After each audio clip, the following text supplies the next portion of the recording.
నాకు ఎన్నో అవసరతలు తీర్చావు, ఎన్నో అక్కర్లు తీర్చావు అయ్యా. నేనున్నటువంటి బాధల్లో, నేనున్నటువంటి శ్రమల్లో, నేనున్నటువంటి కష్టాల్లో, నేనున్నటువంటి అప్పుల్లో, నేనున్నటువంటి అవమానాల్లో, నేనున్నటువంటి నిందల్లో, నేనున్నటువంటి అపహేళనలో ప్రభా నాకు నెమ్మదినిచ్చావయ్యా.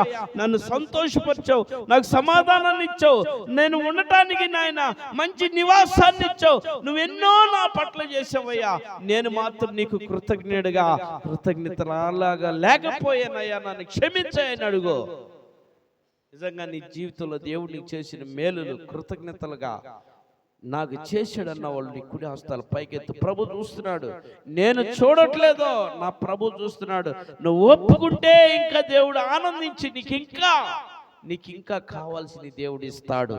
నువ్వు ఒప్పుకోకపోతే నీ దగ్గర ఉన్నాయి కూడా లాగేసుకుంటాడు. పిల్లరా, నువ్వు ఆనందంగా ఉన్నా, నువ్వు ఒప్పుకోకపోతే ఆ ఆనందాన్ని నీ దగ్గర నుంచి లాగేసుకుంటాడు. ఇది సత్యం. నువ్వు ఒప్పుకోగలిగితే ఆయన ఆనందపడి ఇంకా నీకు మేలు చేయటానికి సిద్ధంగా ఉన్నాడు.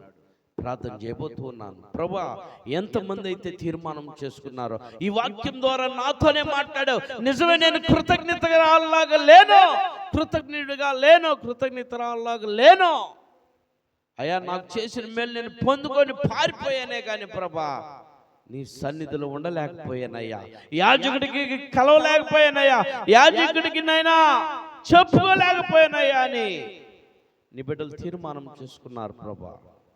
వారందరిని క్షమించి వారి అవసరతలన్నీ తీర్చి ప్రభా నీ బిడ్డలకు నువ్వు తోడుకుండు. వాక్యం ఎందరినైతే బలపరిచిందో, వాక్యం ఎందరినైతే పట్టుకుందో, వాక్యం ద్వారా ఎందరైతేనైనా నిన్ను కలిగి జీవించాలనేటువంటి తీర్మానం తీసుకుంటున్నారు అటు వారందరికీ నీ కృప దయచే, వారికి రక్షణ దయచే, మారు మనసు దయచే, పాప క్షమాపణ దయచే, నిత్య జీవుని రాజ్యంలో స్థానం దయచేయమని ప్రార్థిస్తూ యేసు నామములో అడిగి వేడుకుంటున్నాం తండ్రి, ఆమేన్.